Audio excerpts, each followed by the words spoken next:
एक नंबरचं बटन दाबायचं दीपक आणि त्यांना विजयी करायचं. आपल्या शेतकऱ्यासाठी गोरगरिबासाठी आबांना निवडून आणायचं. मशालीचं चिन्ह दाबा तुम्ही.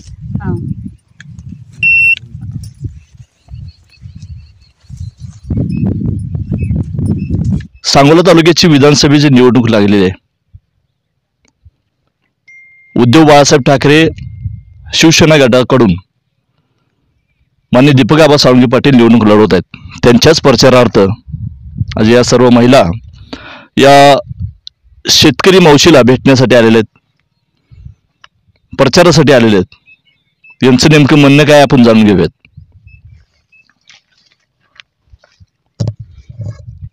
तुमचा हा प्रचार कधीपासून चालू आहे?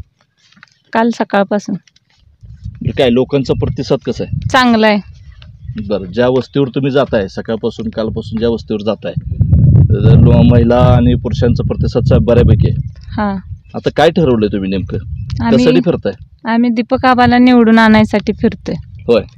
आता या ठिकाणी या मावशी शेतात ते काम करत होत्या, त्यांना तुम्ही सांगितलं की बाबा असं करा तसं करा, त्या मावशीची प्रतिक्रिया काय होती? प्रतिक्रिया त्या म्हणल्या आम्हाला बी माहिती आहे आम्ही दीपक आबांनाच निवडून आणायचंय. आमच्या शेतमालाला भाव नाही, ते आम्हाला आणायचंय. त्यासाठी आम्ही मशालीलाच देणार आहे निवडून. धन्यवाद. तुम्ही कालपासून आहे का प्रचारात? हो. बरं, कसं आहे लोकांचा प्रतिसाद आबाबद्दल? छान आहे. होय. काय सांगतात लोकांच्या काय मागण्या वगैरे आहेत का? लोकांच्या मागण्या आहेत की आबा 35 वर्ष झाला आबा आमच्यासाठी झटतेत म्हणतात, आता आमदार करून मग किती आपल्यासाठी प्रयत्न करतील असं त्यांचं मत आहे. म्हणजे लोकांचं म्हणणं असं आहे की आबांना यावेळी संधी दिली पाहिजे. त्यांनी जी 35 वर्ष सर्वसामान्य लोकांची सेवा केली त्या सेवेचं फळ या ठिकाणी कुठेतरी भेटलं पाहिजे असं तुम्हाला लोकांमधून प्रतिक्रिया येतात.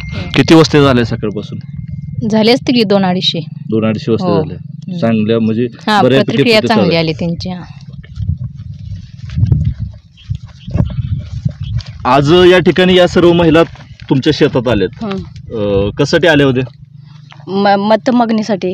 होय.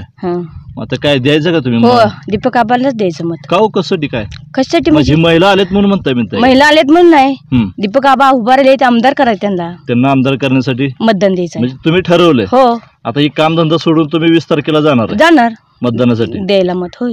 ओके.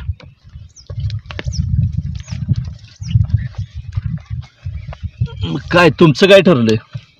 आमचं काय फिक्स दीपक आबाच. गेले 35 वर्ष आबा सगळ्यांना आबांनी सपोर्ट केलाय प्रत्येकाला. आणि आबांनी आम्हाला म्हणजे कुठलाही आजपर्यंतचा नेता आम्हाला कधीच म्हणजे त्यांनी सपोर्ट केला नाही. भले कुठलाही नेता येऊ द्या निवडून आला काय आमच्यापर्यंत आला नाही, पण आबाने आम्हाला एवढा सपोर्ट केला की आम्ही आता एवढं सक्षम झालोय सगळ्या महिला. न आबागड सत्ता नसताना आबाने आम्हाला 35 वर्ष उमेच्या माध्यमातून किंवा सगळ्या असे कुठली योजना असेल ते आमच्यापर्यंत पोहोचवल्या ताईने आबाने.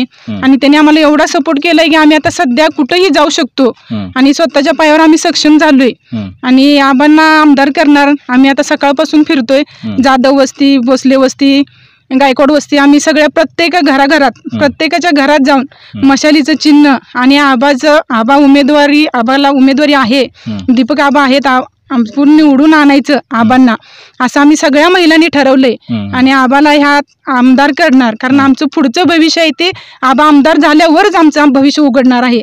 त्यामुळे आबाला आम्ही आमदार करणार. आता दुसरा एखादा निवडून नेता आला तर तुमचं भविष्य उजळणार नाही? उजळणार, कारण कुठलाही नेता आमच्यापर्यंत आला नाही. आज कुठल्याही नेत्यानं आम्हाला सपोर्ट केला नाही आजपर्यंत. ज्या महिला आहेत आता केवळ म्हणजे 2014ला आमच्या सांगोल तालुक्यात उमेद आलं तेव्हा आबाने आम्हाला सांगितलं की बाबा असं असं महिला एकत्र करा, तुम्ही गट करा आणि म्हणजे सगळं तुमचं गरिबी होईल कमी, तुम्हाला व्याजदर कमी भेटेल. असं कुठल्याही नेत्यानं आम्हाला सांगितलं नाही बाबा तुमचं असं होईल तसं होईल. तो प्रत्येक नेता आम्हाला म्हणायचा तुमचा काय त्यात फायदा आहे, तुम्ही कशाला पळताय. पण असं काही न होतं आता सध्याला आम्ही केवळ आमच्या सांगोल तालुक्यात किती तर गट आहेत, त्यात आमचं पारे गावात एक ग्रामसंघ आहे, 32 ते 33 गट आहेत. प्रत्येक गटात 14-15 महिला आहेत. तर प्रत्येक महिला लाखानं उलाढाल करते, केवळ आबामुळेच करत्या. आबाने आणि ताईने आम्हाला एवढा सपोर्ट केलाय की आज आम्ही कुठेही न लढता प्रत्येक पुरुषाच्या खांद्याला खांदा देऊन लढतोय आम्ही. त्यामुळं आम्हाला अशी भीती कशाची वाटत नाही. आणि आबा उभा राहिले ते आम्हाला आनंदच आहे. आणि आम्ही आबाला भरपूर संख्येने भरपूर मताने होता होईल तेवढे रात्रीचा दिवस करू, पण आबाला आमदार करणार हे आमचं ठरलेलं आहे. आता ठरलंय. हो ठरलंय आता आमचा दुसरा एखादा नेता येऊन प्रचार करून गेला तर काय काही फरक पडत नाही. कोण नेता येऊ द्या, आमदार येऊ द्या, खासदार येऊ द्या, काही होत नाही. आम्ही आबालाच आमदार करणार. काही कारण विरोध कुठलाही नेता आला तर आमच्या काहीच फायद्याचा नाही. आला तरी फायद्याचा नाही, नाही आला तरी फायद्याचा नाही. आम्हाला आबालाच आमदार करायचा. आता तुम्ही सांगितले की बोलता बोलता ते उमेदच्या माध्यमातून तुम्ही तुमच्या गावाचा, तुमच्या म्हणजे बचत गट महिलांचा विकास झाला. काय विकास झाला नेमका? हो आता सध्याला मी सर्वसामान्य घरातली कुटुंबातली महिला आहे. माझे मिस्टर ड्रायव्हर आहेत, माझी मुलं 2 शिकतात. पण मी उमेदमध्ये आल्यापासून 3 लाखाचं म्हणजे माझ्याकडे रुपया नसता मी 3 लाख सगळ्या माझ्या मैत्रिणींनी, फ्रेंड सर्कलनी मला त्या म्हणजे प्रत्येक गटातून पैसे देऊन मी 3 लाखाचाच बिझनेस केलाय. केवळ कारण पापड उद्योग केलाय मी आबाच्या म्हणजे आशीर्वादानेच केलाय. त्यामुळे मला आबालाच आमदार करायचं आणि उमेद भलवर कुठेही कुणाचंही असू दे, पण हे तर तालुक्यात आणण्याचं मेन महत्व आबामुळे झाले. त्यामुळे आबालाच आमदार करायचंय. आणि पुढच्या भविष्यासाठी जो आम्ही महिला उद्योग आहे आमचा, जर ह्याच्यासाठी जर पुढे आम्हाला काही करायचं असेल किंवा लघु उद्योग असतील आमचे किंवा छोटा मोठा व्यवसाय कुणाचाही असू दे, त्याला मार्केट मिळवायचं असेल तर आबाच एक असतील की मार्केट मिळवून देण्यासाठी. मी एक सर्वसाधारण सामान्य घराण्यातली स्त्री होती. जयमालाताईने आमच्या गावात येऊन पण प्रत्येक महिलाच्या घरी जाऊन आम्हाला बचत गटाची माहिती पूर्ण दिली. आम्ही आज महिला सक्षम झालो आहे ते जयमालाताईमुळेच झालो आहे. आज सांगोल तालुक्यात मला CRP म्हणून ओळखले जाते ते त्यांच्यामुळे झाले आहे. तुम्ही महिला ग्रामसंघाचे अध्यक्ष आहात. काही बचत गट तुमच्या माध्यमातून चालतात गावामध्ये, त्या संदर्भात काय सांगू शकाल? जेव्हा मी ह्या गावी पारे गावामध्ये लग्न होऊन आले तेव्हा एकही महिला गावामध्ये साधा बाजार घेण्यासाठी पण येत नव्हत्या. पण आज परिस्थिती अशी आहे की जर ग्रामपंचायतची मीटिंग वगैरे असेल किंवा एखादा कार्यक्रम वगैरे असेल तर जास्तीत जास्त महिलांचा सहभाग त्याच्यामध्ये असतो. हे याचं श्रेय फक्त ताई आणि आबा यांना जात आहे. तुम्हाला जी लाडकी बहीण योजना आहे याचे पैसे मिळत होते का? आम्हाला ही जी योजना आहे दीपक आबांचा जेव्हा दौरा होता तेव्हा आम्हाला कळले आहे. जरी त्यांचे जरी सरकार आलं, ही योजना जरी बंद झाली तर दीपक आबांचे जे सरकार आहे ते आम्हाला 3,000 रुपये देणार आहेत. मग त्याच्यामुळे आम्ही त्यांनाच निवडून देणार आहोत. म्हणजे सरकार कुठलं येऊ तुमचं ठरलेलं दीपक आबांना निवडून द्यायचं. महाराष्ट्र महायुती सरकारने जे लाडकी बहीण योजना चालू केली याचा लाभ तुम्हाला मिळतोय? लाभ मिळतोय. 1,500 रुपये येतात खात्यावर. पण ते 1,500 रुपयाचं नेमकं महिन्याला करायचं काय? आज 1,500 रुपये आलेत, पण आज किराणा दुकान असू द्या, भाजीपाला असू द्या, लेकरांचं शिक्षण असू द्या, दवाखाना असू द्या, मला सांगा त्या 1,500 रुपयेमध्ये ते जर लाडकी बहीण सुखी राहत असती तर एवढं काबड कष्ट करायचं, राबायचं, त्याच्यातनं म्हणजे आपल्याला काय फायदाच नाही हो 1,500 रुपयाचा. 1,500 रुपयाच्या मागं लागून आज दुकानात गेल्यावर एक तेलाची पिशवी झाल्या 150 रुपयाला. मला सांगा एक तेलाची पिशवी 150 रुपयाची आणून 50 रुपये उरलेल्यात लेकरांना नेमकं शाळा पुस्तकाचं काय घेऊन जायचं, शाळेचं का आजारी पडले म्हणून दवाखान्याचे काय औषध गोळ्या असतील ती दवा न्यायचा का भाजीपाला न्यायचा. आज भाजीपाला लावला तर ती मार्केटमध्ये आपल्याकडनं 20 रुपयाला 10 रुपयाला म्हणते ती. आणि पुढं आपण ज्या वेळेस मागायला जातोय त्यावेळेस त्या भाजीपाल्याचं म्हणजे घेण्याची आपली पात्रताच राहत नाही. कारण गवारी 25 रुपये पाव किलो, त्याचा रेट झाला 100 रुपये. आणि आपण गरीब करून खाणारी माणसं, आपल्याला आज शेतात काय करायचं म्हणलं तर नांगरटी आली, पेरणी आली, कुळवणी आली, एवढं सगळं करून पाणी असलं नसलं तर आपण म्हणजे शेतकरी आता सध्या ह्या 1,500 रुपयात सुखी नाही. उरला प्रश्न कागदपत्राचा किंवा दवाखान्याचा. आज आपल्या घरात एखादा पेशंट आहे, आज मी कोणाकडे तर मत मागायला गेले की बाबा माझी अशी अवस्था आहे, आज मला करायला पाहिजे. ही जी आताची जे सध्याचं सरकार आहे, मला आतापर्यंत कुठलाही लाभ मिळाला नाही. आजपर्यंत मला अजून राशन कार्ड नाही माझ्या घरात. म्हणजे खरं म्हणलं तर ह्या 1,500 रुपयात कोणीही सुखी नाही. बहिणीसाठी शासन 1,500 रुपये देत होतं. महागाई भरपूर वाढली, दीपावळी मापातच आपण केले. गॅसचे दर कसे आहेत आता?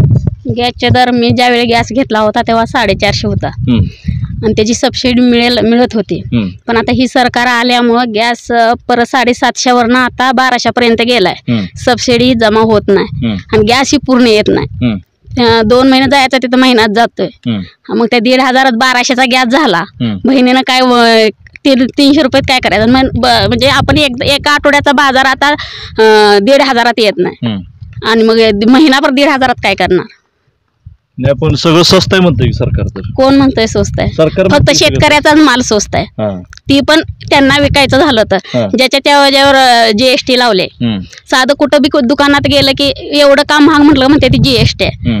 मग स्वस्ताई कुठं झाली? शेतकऱ्याच्या मालाला किंमत नाही, सर्वसामान्याच्या मालाला किंमत नाही आणि अजिबात किंमत नाही. तुमची पाण्याची बाटली आम्ही बाहेर गेलो तर 20 रुपयाला ना, आम्ही एवढं कष्ट करून दूध द्यायचं म्हटलं तर आम्हाला 27-28 रुपये रेट मिळतोय. पेंड किती झाली त्यात काय भागणार? दूध किती रेट किती झाला पाहिजे दुधाचा रेट 40 तर पाहिजे. 40 रेट पेंड भरपूर मागले. 40 झाले. पेंडीचा रेट हाय असा राहिला तर परवडतंय. पेंडीचा रेट वाढला तरी 40 मध्ये पण भागत नाही. त्यामुळे शेतकरी खूपच अडचणीत आहे. कारण दुधाचा रेट मागला म्हणून गोरगरिबाने लोकांच्या जायचं म्हणून लाखाच्या गाया 2 लाखाच्या गाया घेतल्या. आता त्या गाईचं दूध 30 नाही तर 35,000 पण होत नाही. मग पेंड किती भागवायची गाय विकायची म्हटलं तर 30च्या आत जात नाही. मग त्या शेतकरी माझ्या गाय आहेत 10-12. परवडते का दूध? परवडतच नाही, काहीच राहत नाही त्यात. पण आता कसं विकावं म्हटलं तर बाजारात रेट नाही. रेट नसल्यामुळे अडचण आहे. गुरांना पण नाही. मध्ये 4 महिनेच फक्त रेट दिलाय. आता मतदान कोणाला करणार तुम्ही? आबांनी. दीपक आबांना मतदान. आबाने आम्हाला आश्वासन दिलंय की जर आबा निवडून आले तर ती दुधाचा रेट वाढवतील, परत भरपूर सोयी करते. आणि ह्याच्या अगोदर पण केलेत. ज्या म्हणजे मी पहिल्यांदा खूप गरीब होते, मला कशाची सोय नव्हती. कुणाकडे सावकाराकडे जायचं म्हटलं तरी ती कर्ज देत नव्हती.